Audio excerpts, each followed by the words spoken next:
திருச்சியில இருந்து என்னுடைய உயிர் நண்பரான ஏபி ஆறுமு ஐயா காவேரி சங்கத்தினுடைய கௌரவ தலைவராகவும் அழைப்பாளருமாகிய இன்னைக்கு அகத்தியர் ஜோதிட வித்யாலய அறக்கட்டளையில் கேபி சிஸ்டத்தை பற்றி ஐயா ரவீஸ் ஜெயக்குமார் அவர்கள் சிறப்பாக சொல்லியிருக்காங்க. அனைத்து ஜோதிட நண்பர்களுக்கும் வணக்கம். அகத்தியர் ஜோதிட வித்யாலய அறக்கட்டளை ஆண்டு விழாவிற்கு வணக்கம். ஆண்டு விழாவிற்கு வருகை புரிந்து சிறப்பித்த அனைத்து ஜோதிட நண்பர்களுக்கும், சிறப்புரை ஆற்றி சென்றிருக்கிற அனைத்து ஜோதிட நண்பர்களுக்கும் பெரியோர்களுக்கும், சிறப்புரை ஆற்ற இருக்கிற அனைவருக்கும் என்னுடைய வணக்கத்தை தெரிவித்துக் கொள்கிறேன். அதோடு இல்லாமல் இந்த உலகின் மகாசக்தியான பிரபஞ்சத்தை வணங்குகிறேன். இந்த பூவிலருக்கு வருவதற்கு காரணமாக இருந்த தாய் தந்தையரை வணங்கி இதுகாரும் நான் கடந்து கொண்டிருக்கிற ஆசிரிய பெருமக்களை வணங்கி என்னுடைய உரையை தொடங்குகிறேன்.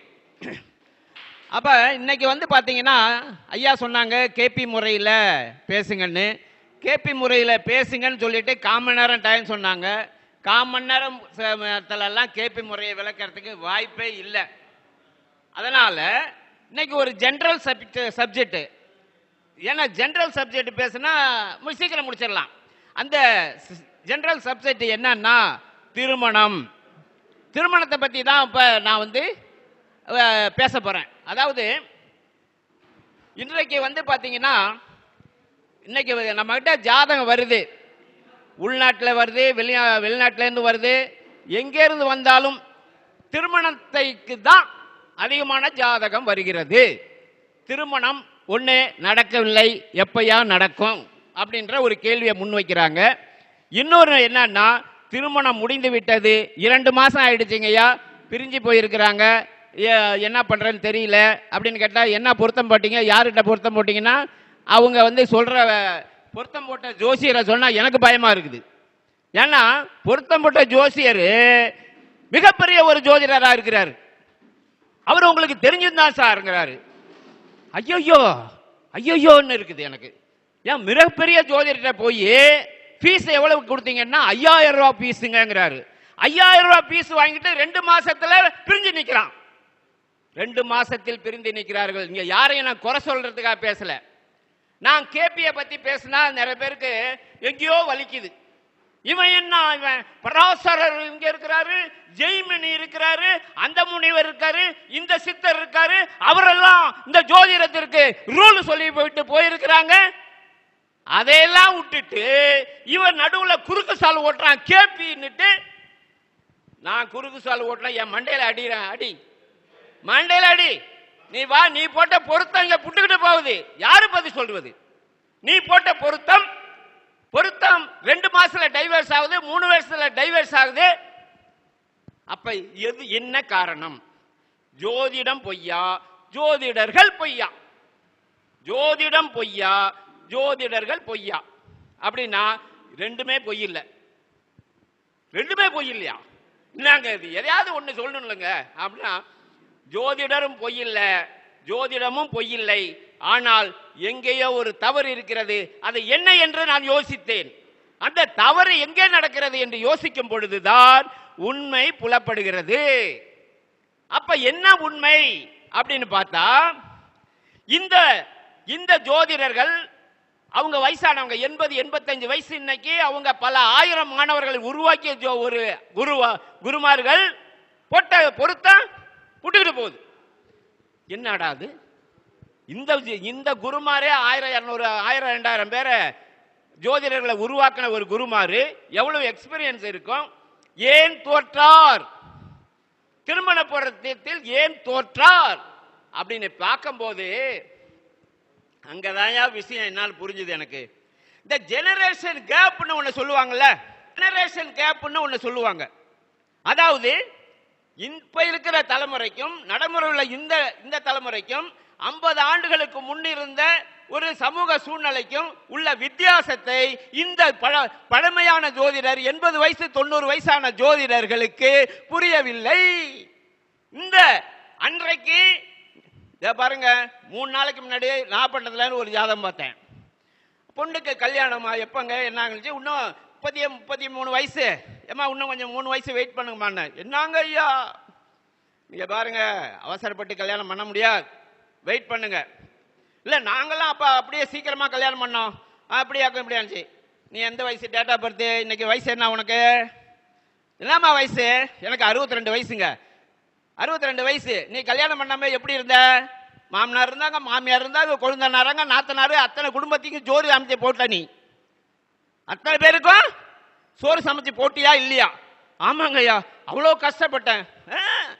அப்ப ஏத்துக்கிட்ட. நீ இன்னைக்கு உன் பொண்ணு புருஷனுக்கு சோறு ஆக்கி போடுமா? உடனே இன்னைக்கு எல்லாம் சமைக்க முடியாதுங்க, நீ இருங்க வரேன், ஆர்டர் சுகி சுமோட்டோ எதுக்கு இருக்கு, போட்டா ஆர்டர் அடுத்த நிமிஷம். இன்னும் சுடு தண்ணி தான் ஆர்டர் பண்ணல சுகி சுமோட்டோவில். கஞ்சி வருது, ரசம் வருது. எது வருது? கஞ்சி ஆர்டர் பண்றாங்க, ரசம் ஆர்டர் பண்ணி வருதுங்க. இன்னும் சுடு தண்ணி மட்டும் தான் ஆர்டர் பண்ணல, அதுவும் போடுறாங்களே என்னன்னு எனக்கு தெரியல. அப்ப இன்னைக்கு பெண்களுடைய மனோநிலை மாறி இருக்கிறது. புரிந்து கொள்ள, ஜோதிடர்கள் புரிந்து கொள்ளணும். பெண்களுடைய மனோநிலை மாறி இருக்கிறது. அன்னைக்கு ஒரு 50 வருஷத்துக்கு முன்னாடி ஆண் ஆதிக்கம் செலுத்தினான், பெண் கஷ்டப்பட்டாங்க, உண்மையிலே சிரமப்பட்டாங்க, அவ்வளவு கஷ்டப்பட்டாங்க. இன்னைக்கு ஆண் சிரமப்படுற அளவுக்கு சமூகம் முன்னேறி வந்து விட்டது. சமூகம் முன்னேறி வந்து விட்டது. ஏன் என்று சொன்னால் பெண்கள் படித்து விட்டார்கள். படித்தது நல்லதா கெட்டதா? நல்லது, நல்லது. ஆனால் சம்பாதிக்க ஆரம்பித்து விட்டார்கள். அது நல்லதானா? அது கெட்டது. ஏன்னா சம்பாத்தியம் என்பது, உத்தியோகம் என்பது 6ஆம் பாவங்க. உன் கணவன் மனைவி உறவுங்கிறது 7ஆம் பாவங்க. 7க்கு 12 ஆக்டிவேட் ஆச்சுன்னா 7 அவுட்டு தானே. 7க்கு 12 6 ஆக்டிவேட் ஆனா 7 அவுட்டு. சார், ஒவ்வொரு வினைக்கும் எதிர்வினை உண்டா இல்லையா? சயின்ஸ், ஒவ்வொரு வினைக்கும் எதிர்வினை உண்டு. நம்ம பழமொழி சொல்லுவாங்கல்ல, படிக்கிறது ராமாயணம், படிக்கிறது ராமாயணம், இடிக்கிறது பெருமாள் கோயில். அப்ப என்ன பண்ணிக்கிட்டு இருக்க நீங்க? சார், இன்னைக்கு 12 பாவம் இயங்குதா இல்லையா? நம்ம ஒவ்வொரு நாளும் நான் இங்க கேட்கிறேங்க, இங்க ஜோதிடர், எங்க எல்லாம் ஜோதிடர் இருக்கீங்களா, இப்ப சொல்லுங்க, எந்த பாவம் இயங்கி கொண்டிருக்கிறது? இயக்கி கொண்டு இருக்கிறீர்கள். எந்த அம்மா சொல்லுங்க மேடம், இப்ப எந்த ஜோதிடர் தானே, எந்த பாவம் இயங்குது? இப்ப எந்த பாவம் இயங்குது? இப்ப அம்மா 5ஆம் பாவம் இயங்குதும்மா. ஜோதிடம் 5ஆம் பாவம் தானே. 5ஆம் பாவம் இயங்கி காலையில இருந்து 5ஆம் பாவம் இயங்குது. அது எதை கெடுக்கும்? எதை கெடுக்கும்? 6 கெடுக்கும்ல இல்லையா? 5க்கு 6க்கு 12 5. 5ஆம் பாவம் இயங்கினால் 6ஐ க்ளோஸ் பண்ணிரும். இன்னைக்கு எவ்வளவு சம்பாதிச்சீங்க? சம்பாத்தியம் உண்டா? கையில இருந்து போயிருக்கு, செலவாயிருக்கு. 5ஆம் பாவம் செலவு, வரவு கிடையாது. 6ஆம் பாவம் தான் வரவு. புரியுதுங்களா? ஜோதிடத்தை இப்படி புரிந்து கொள்ள வேண்டும். நம்ம நாள் முழுக்க 12 பாவையும் இயக்கி கொண்டிருக்கிறோம். தூங்குறது எந்த பாவம்? தூங்குவது 12. முழிக்கிறது 1. லக்கணம் முழிக்குது, லக்கணமே தூங்குது. விழிப்பது என்பது சார், இந்த 12 பாவம் காரகத்தா சும்மா கட கடன்னு அப்படியே ரத்தத்தில் ஊறி கனவுலையும் வரணும். ஒரு நல்ல நீங்க வந்து உட்காந்துங்க. நல்ல ஜோதிடர்களா இருந்தால் யாரு நல்ல ஜோதிடர்கள் சொல்லவா? வேணுமா? யாரு சிறந்த ஜோதிடர் உங்களுக்கு வேணுமா சார்? சிறந்த ஜோதிடர் யாருன்னா கனவில் ஜோதிடர் பார்க்க வேண்டும். தூங்குறீங்கல்ல, தூக்கத்தில் ஒரு ஜோதிடம் பார்த்து பலன் சொன்னீங்கன்னா நீங்க தான் என்னைக்கு உங்களுக்கு கனவுல ஜாதகம் பார்க்க ஆரம்பிக்கலாம் அன்னைக்கு நீங்க நல்ல ஜோதிடருங்க. பிரபஞ்சம் உங்களோட இருக்குன்னு அர்த்தங்க, நீங்க ஜெயிச்சிடலாங்க. அப்போ இந்த 12 பாவத்தையும் ஒவ்வொரு நாளும் டெய்லி இயக்குறோம். நம்ம பேசுறது சரி, புருஷன் பொண்டாட்டி 2 பேரும் பேசினாங்கன்னா சுமூத்தா இருக்கிறாங்களா, சண்டை வருதா? சொல்லுங்க சார். புருஷன் பொண்டாட்டி 2 பேரும் பேசுறாங்க, நிறைய வீடுகள்ல சண்டை வருதா, ரொம்ப ஒற்றுமை வருதா? ஏன் வருது? ஜோதிடர்கள் பதில் சொல்லுங்க. சண்டை வருதுலாம் ஏன் வருது? பதில் சொல்லணும், பதில் சொல்லணுங்க சார். அப்படி பார்க்கலன்னா ஜோதிடர் ஜெயிக்க முடியாது இந்த காலத்துல. பேச்சு என்பது 2ஆம் பாவம். நீ 2ஆம் பாவத்தை ஆக்டிவேட் பண்ற. அது அவங்களுக்கு 8ஆம் பாவம். 7க்கு 8ஆம் பாவம் தான் 2ஆம் பாவம். 7ஆம் பாவத்திற்கு 8ஆம் பாவம் 2ஆம் பாவம். 8ஆம் பாவத்தை அவங்களுக்கு 8ஆம் பாவத்தை நீ பேசுறீங்க ஆக்டிவேட் பண்ணா அங்க வந்து ஸ்மூத்தான வரும், சண்டை தான் வரும். இன்னொரு விஷயம் சொல்றேன் புரியறதுக்காக. போலீஸ் ஸ்டேஷனுக்கு போனா பேசாம இருந்தீங்கன்னா உங்களுக்கு அடிக்கடி விடாது. ஏதோ ஒரு காரணத்துக்காக போலீஸ் ஸ்டேஷன் ஏதோ கோயில் போயிருங்க, அங்க போய் பேசாம இருக்கணும். ஐயா சொல்லுங்க ஐயா சொல்லுங்க ஐயா சொல்லுங்க ஏன்ட்டு எனக்கு நான் யார் தெரியுமான்னு பேசுன்னு வச்சுக்க லத்தி எடுத்து மட்டான்னு போடுவான். ஏன் தெரியுங்களா? ஏன் தெரியுங்களா? போலீஸ் 8ஆம் பாவம், பேச்சு 2ஆம் பாவம். 2ஆம் பாவத்தை ஆக்டிவேட் பண்ணா போலீஸ்காரனும் கோபம் வந்துடும். ஜோதிடத்தை புரிந்து கொள்ளும். பாவங்கள் இயங்குகிறது.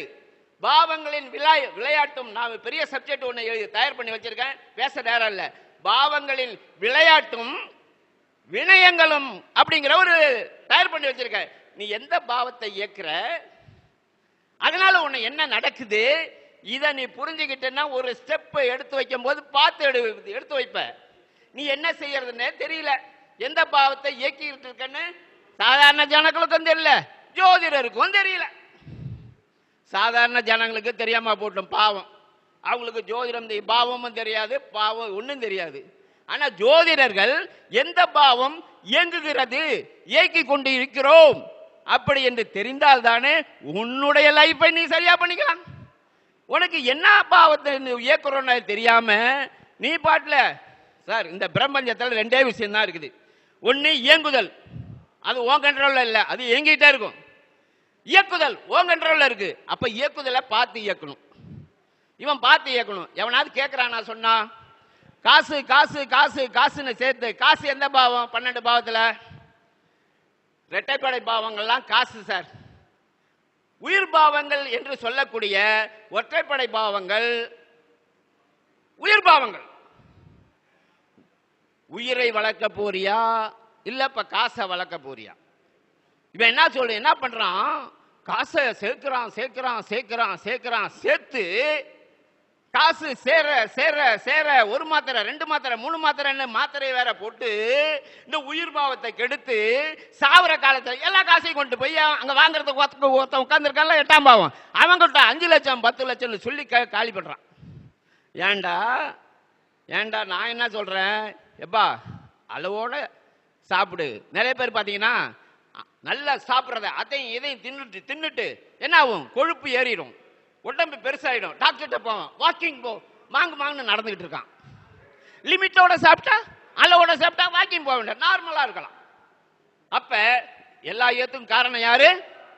நீ என்ன செய்யற யோசிக்காம செய்வது.